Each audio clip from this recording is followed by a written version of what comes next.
A million seconds is 11 days, a billion seconds is slightly over 31 years. I feel like in our culture, we are so obsessed with money and we defy like taller billionaires in a way. And I was thinking of time billionaires that when I see sometimes 20-year-olds, the thought I had was that they probably have like 2 billion seconds left, but they aren't relating to themselves as time billionaires. And I quote, Yoga is namaskaram. So today I wanted to talk about this concept that we already are billionaires, but like how many of us kind of realize it. So to start off this video, like I wouldn't be talking about billions in terms of money, but like just a radical concept that changed my perception towards seeing life. We all are time billionaires right now, but how many of us realize the importance of it? So I was lately watching a podcast between Tim Ferriss, wherein he was conversing with a guest by the name of Graham Duncan.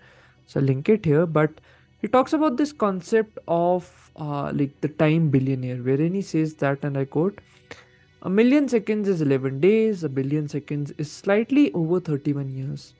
I feel like in our culture, we are so obsessed with money and we defy taller billionaires in a way. And I was thinking of time billionaires that when I see sometimes 20-year-olds, the thought I had was that they probably have like 2 billion seconds left, but they aren't relating to themselves as time billionaires. And I quote.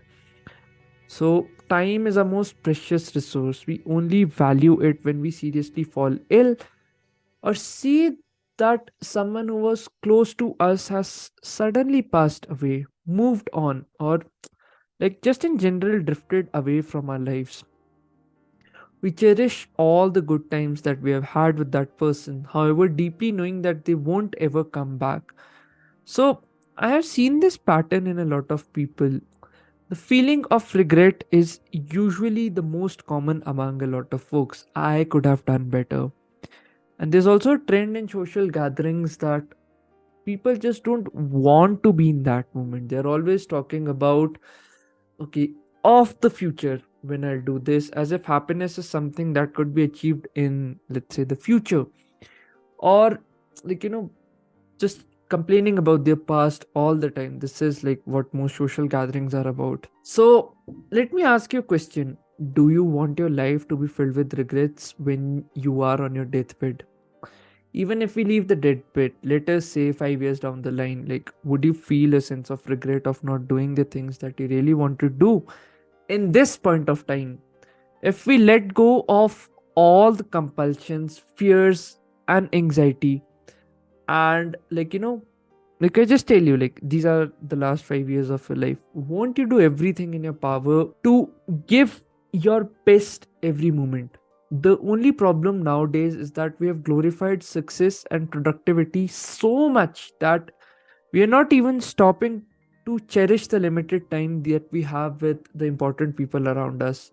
Trust me, when death knocks on your door, or let us say one of your loved ones, your parents, family, or like some of these people die, right? You would feel that you could have fought less and maybe contributed more to their life. If only the amount of energy you waste like on chasing girls and replace it with like maybe spending time or let's say cultivating genuine bonds, like your emotional problems, all that wreckage, I think would be sorted to a very extreme level. So Seneca says that, and I quote, that we're not given a short life, but we make it short. And we are not ill supplied, but wasteful of it in his book, like on shortness of life. So these magic years wherein you feel invincible would just pass by in a flash of a second. I personally know a lot of people who are just struggling very hard right now because when they had the opportunity to do something, all they did was they wasted it on trivial pursuits that hardly yielded them anything. So let me show you some graphs here specifically. Okay, so the first graph basically time spent alone. You see that usually when you're 15 to 18, it's roughly around 3 to 5 years, and as you kind of grow more and more in your age, the time kind of increases. So around 39, 45, 48, it kind of increases slowly and steadily. And for most people, like when they touch 60, it kind of increases in a massive jump. So yeah, that's the first graph. The second, the time spent with family. So in the initial years, of course, it's high. So but when you turn 18, like there's a massive drop from the ages of 18 to 24, because of course you want to go to college and other things. And then you see that it's just kind of going on and on in a downward, like in a downward motion. So mostly people lose their parents around 33 to 42. Like if you're lucky, maybe it could be more, but like that's the kind of average here.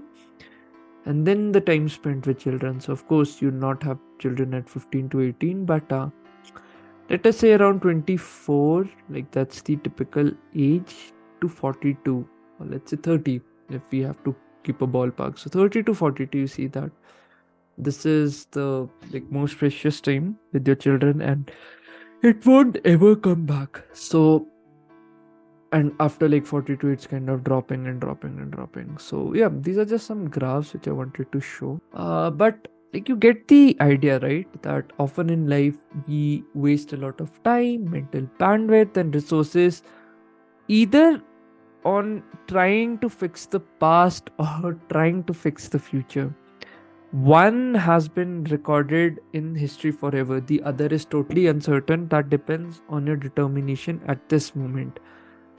All we have is this moment, nothing else. Time in its all essence is our most precious asset. Your time with your families is limited, your time with your precious friends is limited, and your time with your parents is limited.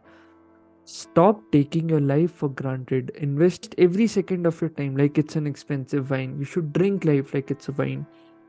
You would never ever get this life back. So Epictetus says that first say to yourself what you would be, and then do what you have to do. So yeah, that's a small video which I wanted to do. So I've also created a life calendar of sorts. So I'll just link it here. So you'll see that the hours is like the weeks is kind of on the x-axis and the age is kind of on the y-axis. It's a visual representation of the time left for you on this planet. So I'll be like I do write these weekly, daily newsletters actually. So consider subscribing to my newsletter. It's in the about section, and do like reply in one of those newsletters. I'll share this time calendar with you which I've created. And yeah, this is a small video which I wanted to do. So let me know what you feel about it. Until then, this is Debashish Pindra from Debukidastak signing off. Cheers.